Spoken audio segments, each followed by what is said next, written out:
justo Deus.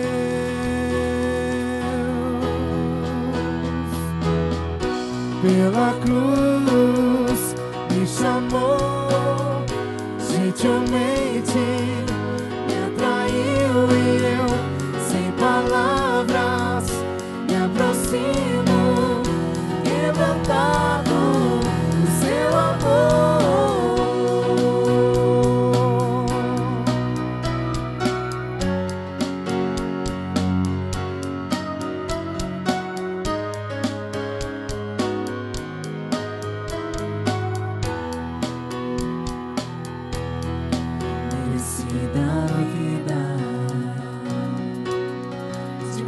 Recebi por sua cruz, da morte me livrou,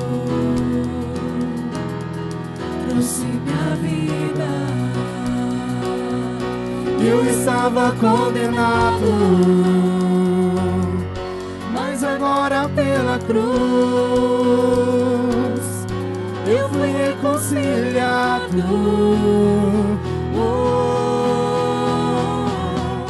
Pela cruz me chamou, gentilmente me atraiu e eu, sem palavras, me aproximo, quebrantado do seu amor.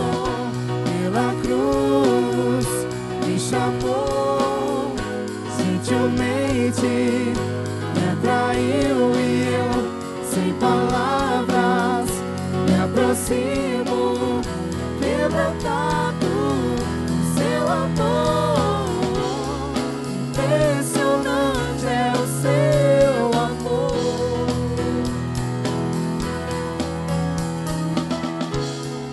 Me redimiu e me mostrou o quanto é fiel. Impressionante é o seu amor.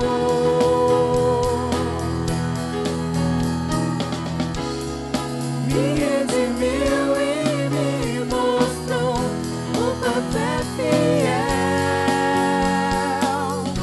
Pela cruz me chamou, gentilmente me atraiu e eu, sem palavras, me aproximo, quebrantado do seu amor. Pela cruz me chamou, gentilmente me atraiu e eu, sem palavras, me aproximo, quebrantado do seu amor.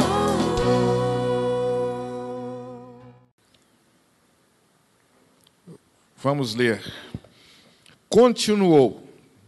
Certo homem tinha 2 filhos. O mais moço deles disse ao pai: Pai, dá-me a parte dos bens que me cabe. E ele lhes repartiu os haveres. Passados não muitos dias, o filho mais moço, ajuntando tudo que era seu, partiu para uma terra distante, e lá dissipou todos os seus bens, vivendo dissolutamente. Depois de ter consumido tudo, sobreveio àquele país uma grande fome, e ele começou a passar necessidade. Então ele se foi e se agregou a um dos cidadãos daquela terra, e este o mandou para os campos a guardar porcos. Ali desejava ele fartar-se das alfarrobas que os porcos comiam, mas ninguém lhe dava nada. Então, caindo em si, disse: Quantos trabalhadores de meu pai têm pão com fartura, e eu aqui morro de fome? Levantar-me-ei, irei ter com meu pai, e lhe direi: Pai, pequei contra o céu e diante de ti. Já não sou digno de ser chamado teu filho. Trata-me como um dos teus trabalhadores. E, levantando-se, foi para seu pai. Vinha ele ainda longe, quando seu pai o avistou, e, compadecido dele, correndo, o abraçou e beijou. E o filho lhe disse: Pai, pequei contra o céu e diante de ti. Já não sou digno de ser chamado teu filho. O pai, porém, disse aos seus servos: Trazei depressa a melhor roupa, vestiu, ponde-lhe um anel no dedo e sandália nos pés.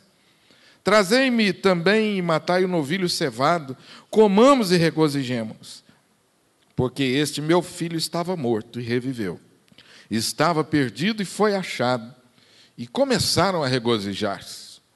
Ora, o filho mais velho estivera no campo, e quando voltava, ao aproximar-se da casa, ouviu a música, as danças. Chamou um dos seus criados e perguntou o que era aquilo. E ele lhe informou: veio teu irmão e teu pai mandou matar um novilho cevado, porque o recuperou com saúde. Ele se indignou e não queria entrar. Saindo, porém, o pai procurava conciliá-lo. Mas ele respondeu ao seu pai: há tantos anos que te sirvo, sem jamais transgredir uma ordem tua, e nunca me deste um cabrito sequer para alegrar-me com os meus amigos. Vindo, porém, esse teu filho, que desperdiçou os teus bens com meretrizes, tu mandaste matar para ele um novilho cevado. Então lhe respondeu o pai: meu filho, tu sempre estás comigo, tudo que é meu é teu. Entretanto, era preciso que nos regozijássemos e nos alegrássemos, porque esse teu irmão estava morto e reviveu, estava perdido e foi achado. E Deus abençoe essa palavra e possa aplicá-la nos nossos corações. Amém? Por favor, preste atenção, que eu preciso que você recorde que domingo próximo passado eu prometi a vocês que nós continuaríamos um assunto que começamos. O tema nosso de domingo passado, começamos, foi religiosamente perdido dentro da igreja. O texto que nós usamos básico foi o texto de João no capítulo 3. E nós vimos que é possível, através da experiência que o texto de João, capítulo 3, narra para nós, através daquele fato acontecido no ministério de Jesus, é possível estar dentro de uma igreja e ainda assim estar perdido. Eu disse para os irmãos que nós somos um país reconhecidamente religioso. Agora mesmo, com certeza, milhões de pessoas se dirigem a igrejas, lotam igrejas. Isso tem um lado muito bom. As pessoas estão sinceramente querendo uma igreja. Isso é bom. E nós poderíamos dizer assim: é melhor estar buscando uma igreja do que fazendo outra coisa qualquer por aí. É verdade. Você há de concordar comigo que isso é um raciocínio simples, mas correto. É melhor você se dispor a procurar uma igreja do que você, quem sabe agora, está fazendo uma coisa ruim, quem sabe agora está ocioso, quem sabe está gastando o seu tempo na frente de um programa de TV que não vai trazer nada de bom para você.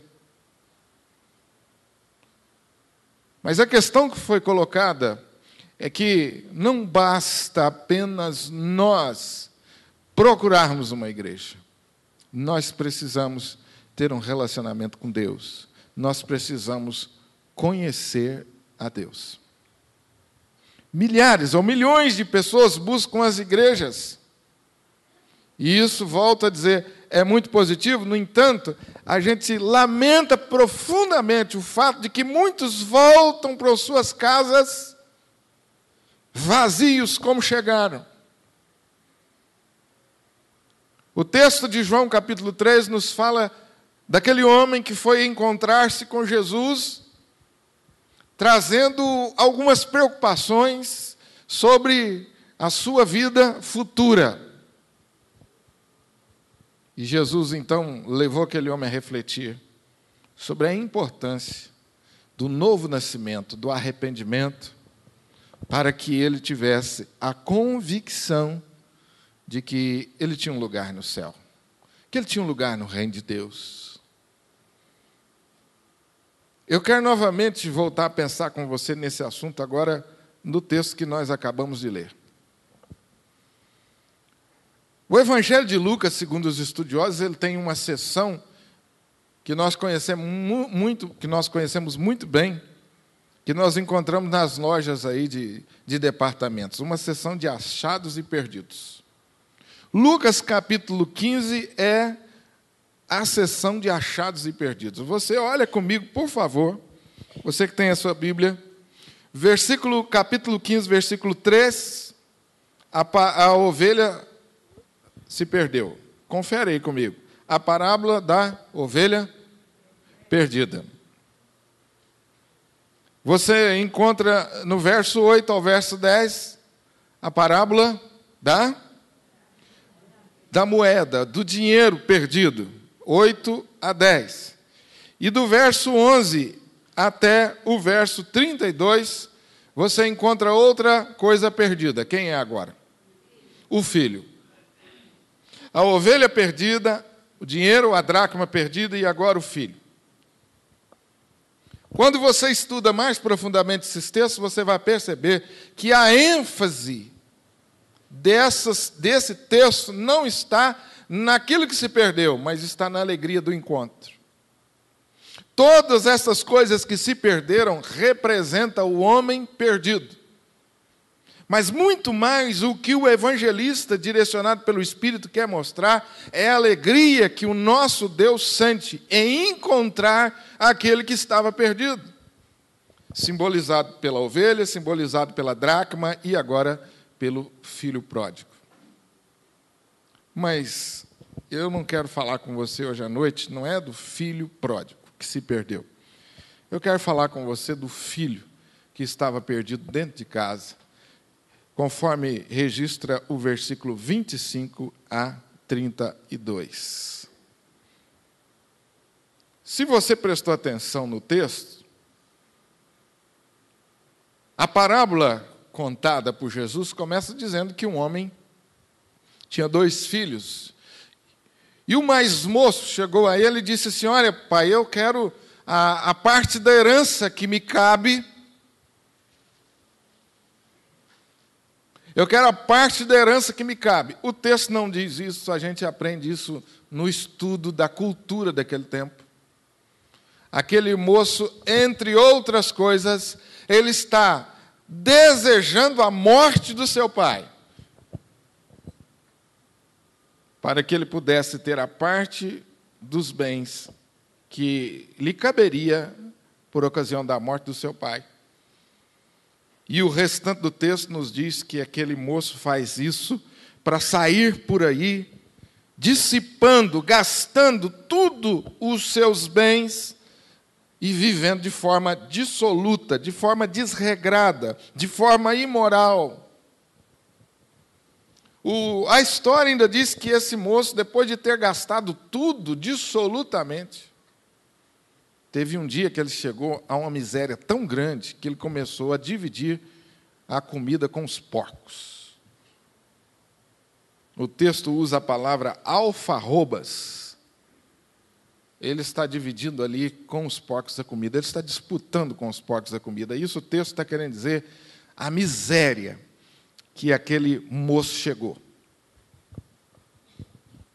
O texto quer mostrar para nós que ele chegou no fundo do poço. Mas o verso 17 em diante diz que aquele moço um dia caiu em si. Caindo em si, como a gente fala hoje popularmente, um dia a ficha dele caiu. E ele olhou para trás e começou a pensar nas regalias, começou a pensar nas mordomias, no ambiente familiar que ele deixou, e agora ele está arrependido. Ele começou a pensar que o seu pai agora estava servindo pão com fartura, inclusive para os empregados, mas ele estava ali, passando fome. Então ele tomou uma decisão: levantar-me-ei e irei ter com meu pai. E eu vou reconhecer diante do meu pai que eu pequei, quando eu virei as costas para ele e resolvi viver sem ele, independente dele. Eu vou reconhecer que eu pequei. De forma figurada, o que o texto está nos falando é que esse homem, que esse jovem está passando pelo processo do arrependimento. E o texto diz aí no verso 19 que ele ainda reconhece que ele não merecia o bom tratamento do seu pai e que o pai dele, na misericórdia, o tratasse apenas como um dos seus trabalhadores. E o verso 20 diz que, então, aquele moço vai ao encontro do seu pai, volta para casa, e quando o seu pai avista ele de longe, e isso aqui é por minha conta, como pai, eu imagino que aquele pai todos os dias ficava lá na porta da casa, olhando ao longe para ver. E vou dizer uma coisa para você também, comparativamente, essa é a atitude de Deus a meu respeito e a seu respeito. Ele é o pai que anseia esse encontro com ele. Ele é um pai que deseja profundamente esse encontro, ou esse reencontro com ele. Ele é um pai que te ama tanto, que apesar daquele filho ter desejado a morte dele, aquele pai é capaz de passar por cima daquilo, relevar aquilo e continuar amando ainda mais aquele filho perdido. E o texto descreve para nós uma cena emocionante. Aquele pai, quando avista de longe o seu filho, ele não apenas espera o filho chegar, mas ele, compadecido, ele corre, vai ao encontro, abraça e beija o seu filho. E o filho, então, reconhece mais uma vez o seu pecado de ter virado as costas para o pai. E o pai, então, surpreende novamente. Surpreendeu na primeira vez, porque ele corre, ele abraça, ele beija, ele celebra o retorno do seu filho, mas o verso 23 diz que seu pai ainda fez mais. Ele falou assim: olha, vamos fazer uma grande festa, traga melhor roupa para ele, coloque um anel no seu dedo, porque ele é meu filho. Aquele anel era sinal de que ele era filho. E coloque sandália nos seus pés, dignidade. E vamos fazer uma festa, trazei, matai novilho, cevado, e vamos comer e vamos nos regozijar, porque esse meu filho estava morto e reviveu, ele estava perdido e foi achado, e aquele sentimento do pai contagiou toda a casa. E o texto diz aqui no plural, e eles começaram a regozijar-se. Mas há uma nota destoante aqui. O verso 25 nos introduz agora na reação do filho mais velho.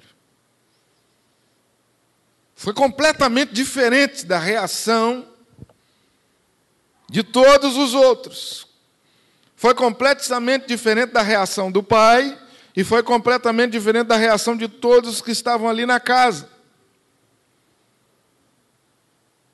E quando eles percebem que aquele filho mais velho estava indignado, estava ressentido, magoado, porque o pai estava promovendo uma festa, por causa do retorno daquele filho pecador, o seu pai então vai até ele: meu filho, por que você está fazendo isso? Então ele mostra toda a sua indignação. Ele diz: mas eu estou com o senhor aqui há tanto tempo, o senhor nunca fez uma festa dessa para mim.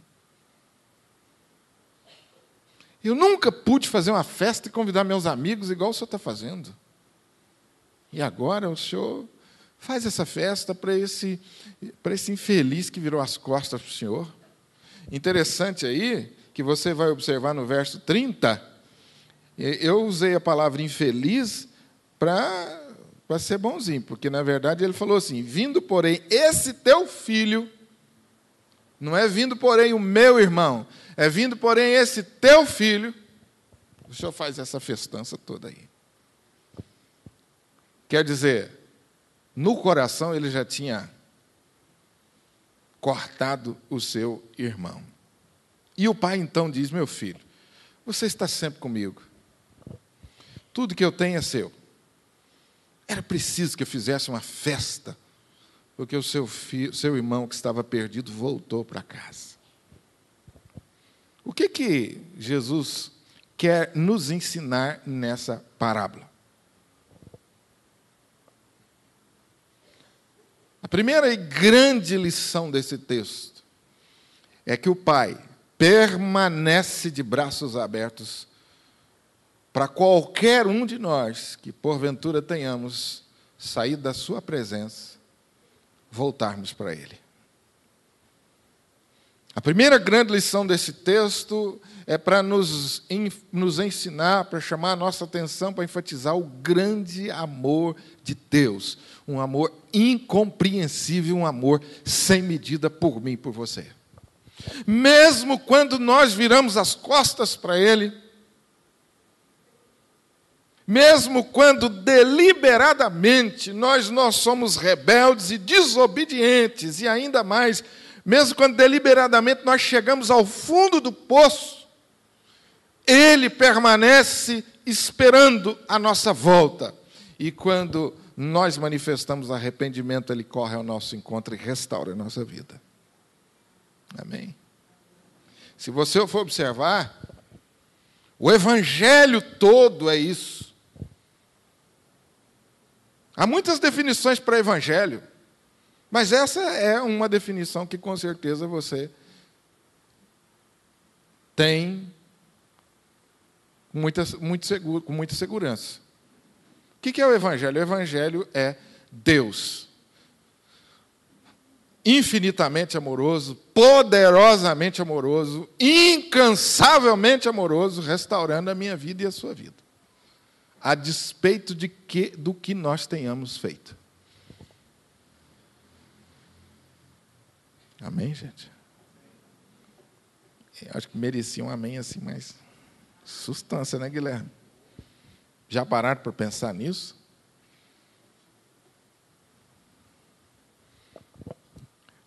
A segunda lição é que não há situação nenhuma, por mais extrema que seja, que Deus não possa perdoar.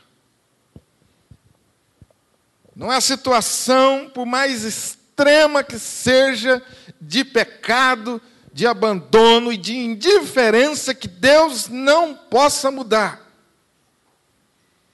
Esse homem chegou ao fundo do poço, e ele quer representar todos aqueles que foram fundo na desobediência, que foram fundo no abandono de Deus, mas que ainda podem ser restaurados. Essas são duas grandes lições desse texto. Mas agora, Jesus passa a nos ensinar uma grande lição, que é onde eu queria focalizar com vocês. É possível você estar dentro da igreja, você estar dentro de casa, mas ainda continuar perdido. Quando você lê essa história, e talvez se eu perguntasse para vocês assim de imediato, qual dos filhos está perdido, o que você me diria?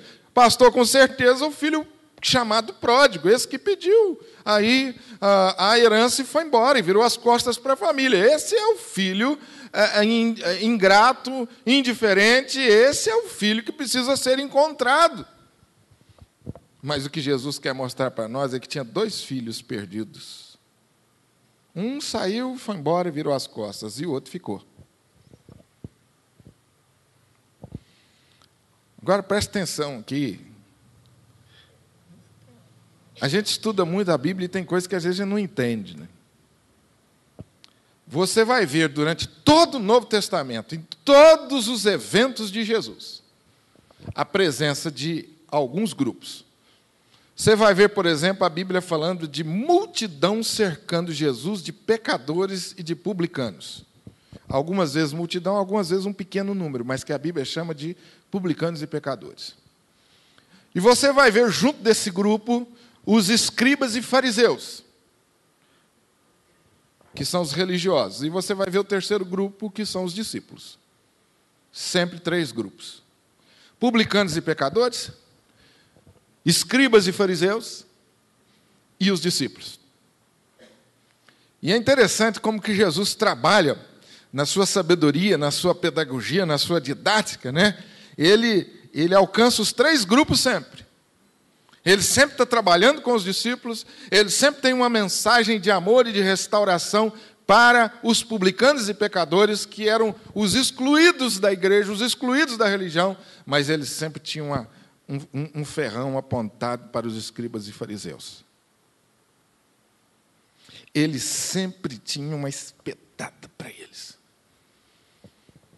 Os publicanos e os fariseus são considerados por Jesus agora, quando ele conta nessa história a parábola do filho mais velho. O que Jesus quer mostrar para os publicanos e fariseus é que eles estavam dentro da igreja, à semelhança do Nicodemos da semana passada. Eles eram religiosos, eles eram obedientes à lei, eles eram cuidadosos no cumprimento de todos os rituais religiosos, no entanto, estavam perdidos. É esse grupo que Jesus quer alcançar aqui, quando ele conta para nós a parábola dos 2 filhos perdidos. Não apenas um filho, mas 2 perdidos. Um perdido fora de casa, que era fácil de identificar, mas tinha um perdido dentro de casa.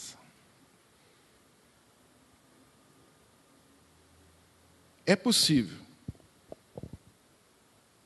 estar na casa do Pai, dentro da igreja, e ainda estar perdido.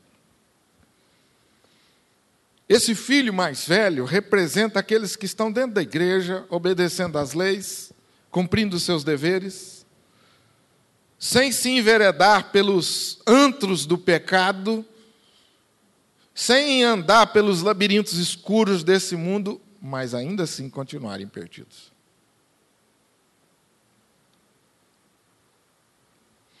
Certa vez se aproximou de Jesus um jovem, que a Bíblia identifica como jovem rico. Um jovem que foi criado dentro da sinagoga. Um jovem de uma família muito próspera. Por isso a Bíblia diz jovem rico. E aquele jovem de boa reputação, aquele jovem de uma condição financeira privilegiada, criado na sinagoga, sabia de cor e salteado a lei de Deus. Ele vai até Jesus conversar com Jesus, questionando Jesus sobre a vida eterna nos céus. E Jesus falou para ele o quê? Vai, vende tudo que você tem, e depois você volta e me segue. E a Bíblia diz que aquele jovem retirou-se triste. O que Jesus está nos ensinando e ensinando para os seus discípulos? Embora aquele jovem tenha sido criado dentro da igreja, o coração dele ainda não estava em Deus. O coração dele era dominado pelas riquezas desse mundo. Se você fosse procurar um pecado moral na vida daquele jovem, muito provavelmente você não encontraria. Aquele jovem nunca tinha se envolvido com prostituição, aquele jovem nunca tinha se envolvido em orgias, em bebedices. Aquele jovem era um jovem moralmente irrepreensível. Foi criado na igreja. Sabia os hinos todos de cor, sabia os textos bíblicos de cor. Era o tipo da pessoa que não perdia um campeonato de conhecimento bíblico. Ele sabia tudo. Sabia tudo. Inclusive a lei da sinagoga, o funcionamento. Mas Jesus olhou para aquele jovem e percebeu que o coração dele não estava em Deus, embora estivesse dentro da igreja.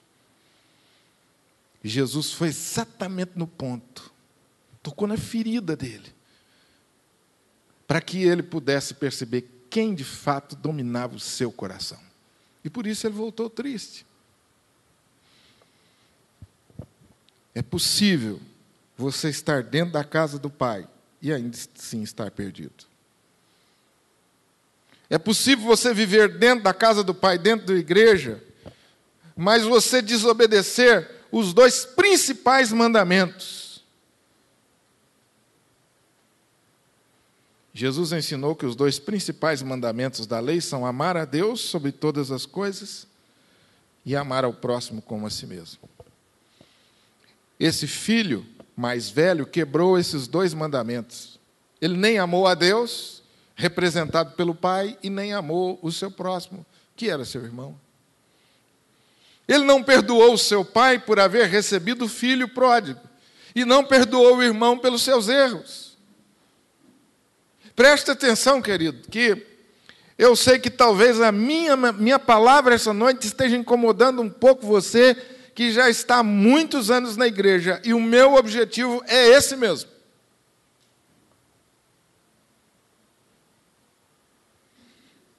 Ele estava dentro da casa do pai, criado ali, criado dentro da igreja, mas ele não foi capaz de perdoar o seu pai e não foi capaz de perdoar o seu irmão. E existem pessoas dentro das nossas igrejas que, apesar de serem muito religiosos, não amam a Deus e não amam os perdidos. É possível você viver dentro de uma igreja, mas você ainda permanecer confiado na sua própria justiça. Aquele filho mais velho era rápido, era veloz em detectar o pecado do seu irmão. Ele foi rápido em descrever os erros do seu irmão, mas ele não enxergava os seus próprios pecados. Ele foi duro na condenação do seu irmão, enquanto ele via a si mesmo como padrão de obediência. Os fariseus eram assim mesmo. Eles definiam pecado em termos de ações exteriores e não de atitudes íntimas. E por isso os fariseus, que viviam rodeando Jesus, eram orgulhosos de si mesmos. Você conhece no Velho Testamento a história do profeta Jonas? Ele ilustra um pouco isso. Profeta, pregador, mas não amava a Deus. Não amava os seus irmãos. E quando Deus mandou ele pregar para Nínive, ele falou: o quê? Não vou. Ele trabalhava com intensidade. Jonas era um profeta dedicado, mas não trabalhava por amor. É possível você viver dentro da igreja, mas ainda estar confiado na sua própria justiça. É possível você viver dentro de uma igreja, participar, cantar os hinos, participar de tudo, ser membro, participar de tudo da igreja, mas você viver confiado na sua capacidade de merecer a atenção de Deus. E eu me preocupo muito quando, às vezes, eu falo sobre esse assunto, tanto na igreja como, às vezes, num acampamento, num retiro. As pessoas, às vezes, falam: pastor, a gente queria que o senhor falasse para nós sobre santificação. A gente percebe que as pessoas estão muito desligadas com esse negócio de santificação. Não é um assunto mais que as pessoas se interessam. Viver uma vida santa, viver uma vida pura, ser honesto. Isso as pessoas parecem que cada vez mais estão rejeitando essa doutrina. E às vezes as pessoas falam comigo: a gente está percebendo muita imoralidade no meio da juventude, no meio da igreja. Os crentes estão envolvidos com coisas escandalosas. E a gente queria que o senhor falasse sobre santificação. Muitas vezes as pessoas me chamam para falar sobre isso como pastor. E eu tenho tomado muito cuidado de, quando eu exponho sobre esse assunto, eu explico para as pessoas: você não é santo, você não busca a santificação, você não se dedica a Deus para merecer alguma coisa de Deus. Você não busca a santificação para merecer alguma coisa de Deus. Você é santo, primeiro, porque Deus te amou, em primeiro lugar. E você é santo porque você ama a Deus, independente de Deus te dar alguma coisa em troca. Mas a nossa mente, a mente do século XXI, ela é cada vez mais utilitarista, né? Eu vou me tornar santo, porque quanto mais santo, mais Deus me abençoa.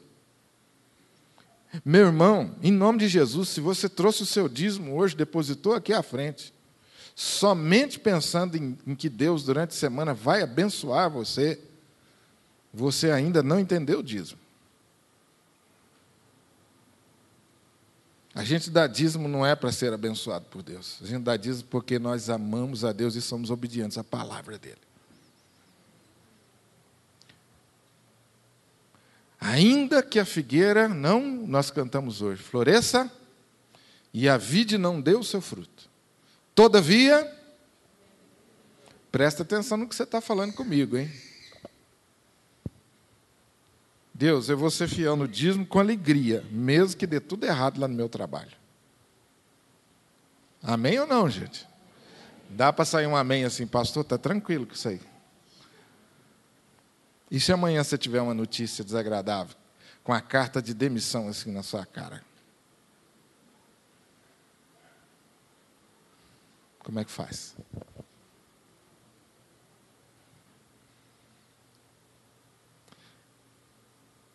Semana que nós trouxemos aqui o pastor Ivonildo, e ele falou sexta, sábado e domingo sobre dízimo, um irmão da nossa igreja compartilhou comigo essa experiência. Pastor, hoje Deus falou tanto ao meu coração, e eu reconheci que eu preciso ser um dizimista fiel. E eu quero, a partir de hoje, ser um dizimista fiel. E eu vou dizer para o senhor, a situação lá em casa não está boa, não. Mas eu entendi que eu preciso ser dizimista. E domingo, eu entreguei meu dízimo ao Senhor pela primeira vez. Ele me falou isso com o olho cheio de lágrimas. Eu falei assim, na segunda-feira me mandaram embora. E eu fiquei ouvindo, falei, e agora? Eu falei, pastor, eu continuo fiel a Deus. E eu sei que Deus vai abrir outras portas para mim.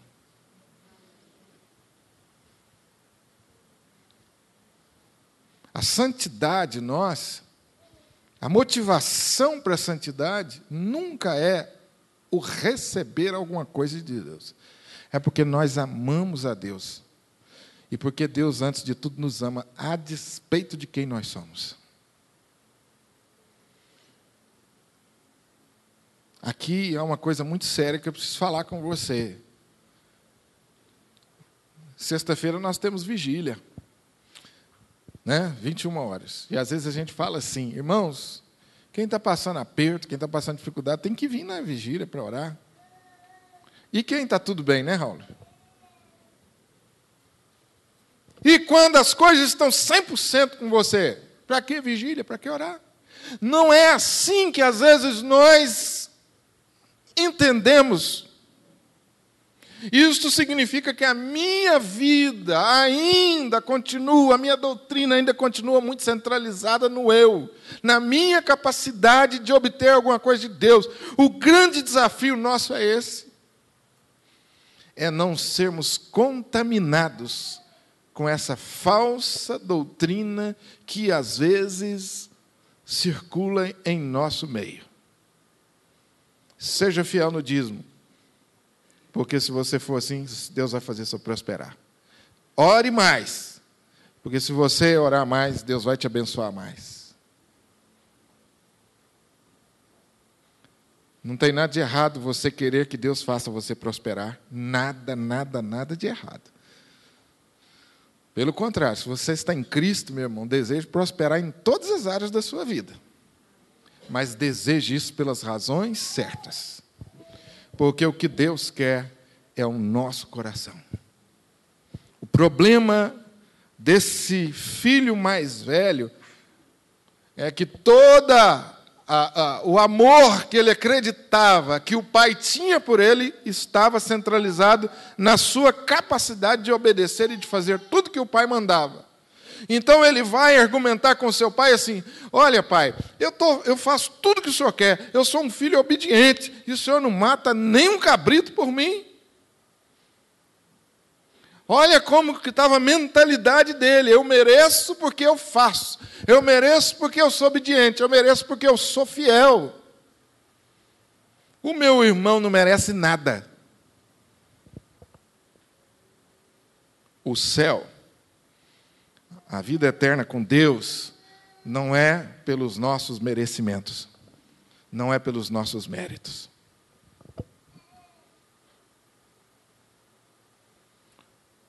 Você pode viver dentro da igreja, mas ainda estar com o coração dominado pela amargura e pelo ressentimento. Aquele filho mais velho estava escorado orgulhosamente em sua religiosidade. E a santidade dele era uma santidade discriminatória. Só eu presto. Só eu que sou bom. O meu pai e o meu irmão estão debaixo das acusações veementes. O meu pai não tem capacidade de fazer um juízo de valor. O meu irmão é pior de todos. Então, o bom quem sou? Sou eu. Você percebe como que esse filho mais velho estava completamente perdido? A mágoa desse rapaz começa a vazar, a se esvair. Para ele, quem erra não tem chance de se recuperar. No seu vocabulário, não passava a palavra perdão. Na sua religião, não existia oportunidade de restauração. Ele sentia-se injustiçado pelo pai. Então, ele acusa o pai de ser injusto com ele, só porque perdoou o irmão. Presta atenção. Na religião dele não havia espaço para misericórdia, não havia espaço para perdão, não havia espaço para restauração. Ele se achava mais merecedor que o outro. A religião desse rapaz era do legalismo e não da graça.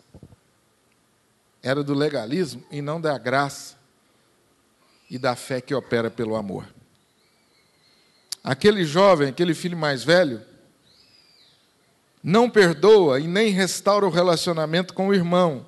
É por isso que ele se refere ao irmão como esse teu filho, esquecendo de que a Bíblia diz que quem não ama seu irmão ainda está nas trevas. De fato, aquele jovem mais velho, aquele filho mais velho, desconhecia o verdadeiro amor. Ele estava mergulhado no ressentimento. E ele via o seu irmão como um rival, como alguém que estava disputando com ele a atenção do seu pai. O ódio que ele sentia pelo seu irmão não é menos grave que o pecado de dissolução que o seu irmão havia cometido fora da igreja. Presta atenção que a gente comete muito esse erro dentro da igreja. Não é verdade?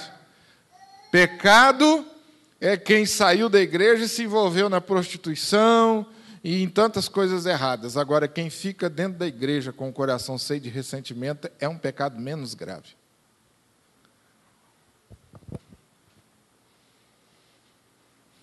Dá para falar um amém ou não? Os irmãos entenderam?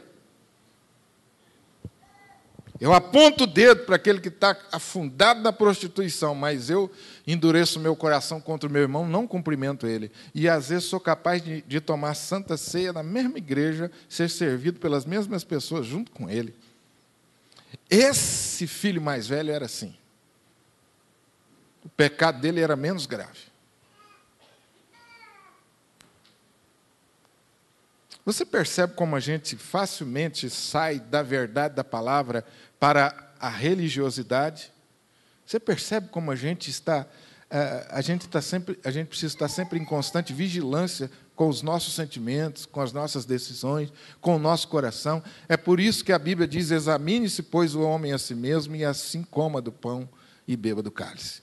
Examine-se constantemente. Porque, infelizmente, às vezes a gente sai da verdade da palavra para a mentira. O ressentimento isolou aquele filho mais velho do pai e do irmão. Quando uma pessoa guarda ressentimento no seu coração, ele falha na sua comunhão com Deus também. Ele se recusa a entrar, ele fica fora da festa, ele mergulha na amargura. E ele diz para o seu pai: esse teu filho, mas o pai corrige ele em seguida: esse teu irmão. É possível viver dentro da igreja, na presença do pai, mas ainda viver solitário.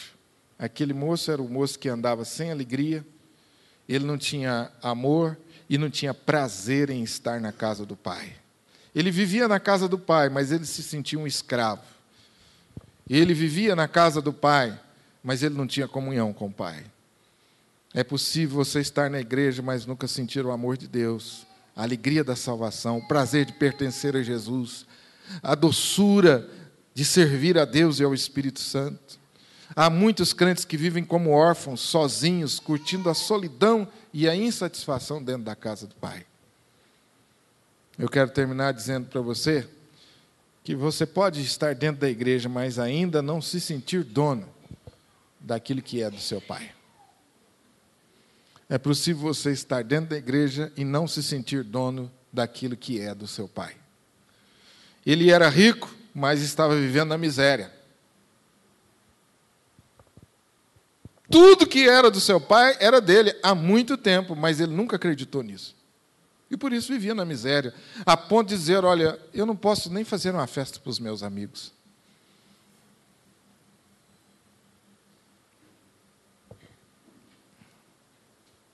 Há muitas pessoas que estão na casa do pai, mas vivendo uma vida assim, pobre, medíocre, sem alegria, sem banquete, sem festa na alma, trabalhando, servindo, mas sem alegria. Nós que estamos envolvidos na liderança da igreja, precisamos tomar muito cuidado com isso. Por que trabalhamos tanto na igreja? Por que servimos tanto na igreja? E alguns dos irmãos aqui estão de parabéns, porque estão aqui sempre. Ai de nós, igreja, se não fosse a dedicação de alguns aqui. Mas eu preciso dizer isso para você, cuidado, sonde o seu coração, você precisa fazer tudo isso com amor ao Pai.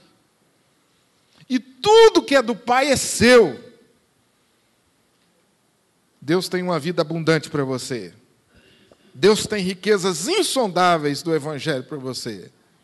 Deus tem a suprema grandeza do seu poder para você.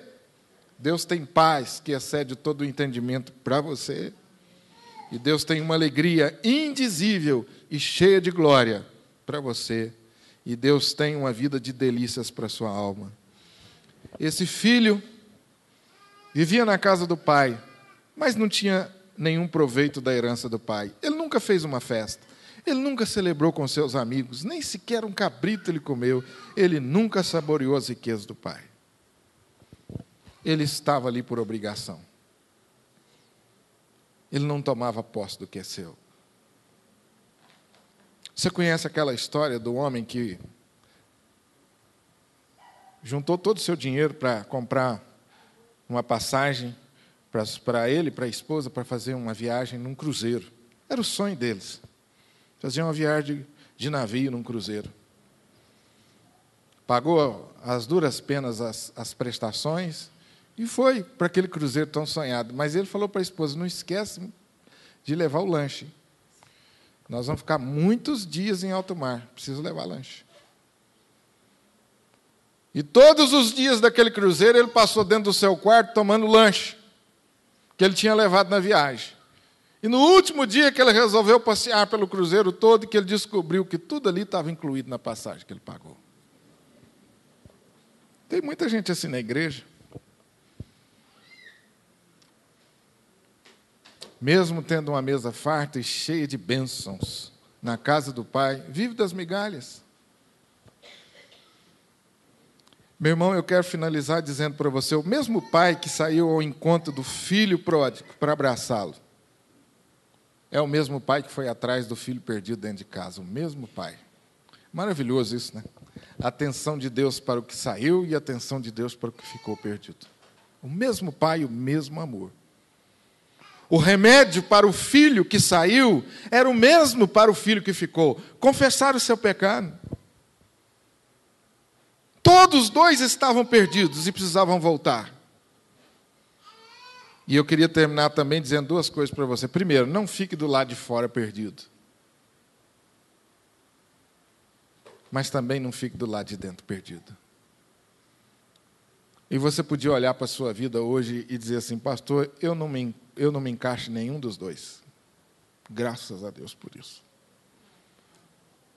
Mas quem sabe, hoje Deus não falou para você, pastor, eu me identifico com esse que está dentro de casa. Pastor, eu me identifico com esse que saiu, e hoje, pela primeira vez, depois de muitos anos, eu estou nessa igreja. Comecei a voltar. Então, meu irmão, o Pai está te recebendo de braços abertos. Em nome de Jesus, não tem ninguém para apontar o dedo para você. Ninguém aqui pode apontar o dedo para você, porque nós somos igualzinho você. Eu não conheço todas as pessoas que estão aqui, mas talvez você se identifique com o filho que saiu de casa, que virou as costas para Deus, ficou um tempo fora, mas está querendo restaurar a sua vida. E talvez você esteja assim, será que a turma, o que será que a turma vai pensar de mim? Nós temos que pensar de você o que Deus pensa. E o que Deus está fazendo é assim, ó. Volte. Anel no seu dedo, sandálias novas, roupa nova e festa. A pior coisa que pode acontecer na vida de um crente é ele se tornar esse tipo de crente acusador. Esse crente que perdeu essa visão da restauração e já não celebra mais aqueles que saíram, se perderam e que voltaram. Já não celebram, mas permanecem assim, com reticência, acusando, apontando o dedo. A pior coisa que pode acontecer com a igreja é perder essa visão de celebrar a restauração daqueles que saíram e que estão voltando. Não fique perdido lá de fora, mas também não fique perdido lá de dentro. Celebre a restauração dos seus irmãos. Usufrua de tudo que Deus tem para você, porque tudo que é do Pai é seu também. Feche os seus olhos para a gente orar.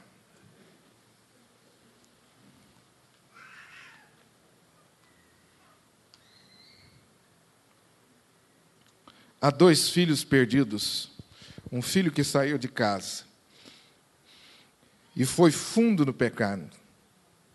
Experimentou as coisas terríveis. Mas há um filho perdido dentro de casa, que embora não tenha ido fundo no pecado, mas estava indo fundo na sua miséria pessoal. Estava indo tão fundo no seu legalismo. Houve um momento que Jesus olhou para os seus discípulos e disse assim: já não tenho vos chamado de servos, mas de amigos.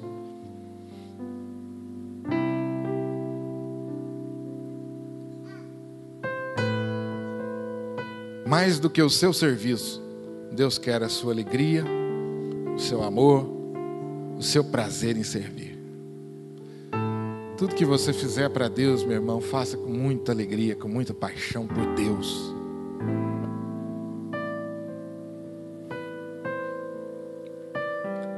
Quem sabe algumas vezes você tem entrado por esse caminho. Está cheio de ressentimento, de amargura, porque não lhe deram a placa, porque você está fazendo tanto e ninguém reconhece. Não há nada que você faça para Deus com amor que vai ficar sem recompensa. Nem um copo de água servido, se for feito com amor, ficará sem recompensa. A recompensa para mim e para você que servimos com amor está no céu e não na terra. Quem sabe você se desiludiu, se chateou, porque as pessoas não reconheceram o seu trabalho. E tem tanta gente pior do que você recebendo honra, então você está indignado com a igreja. Porque pessoas que fizeram muito menos estão sendo honrados. Repense a sua maneira de olhar para o cristianismo, para o evangelho.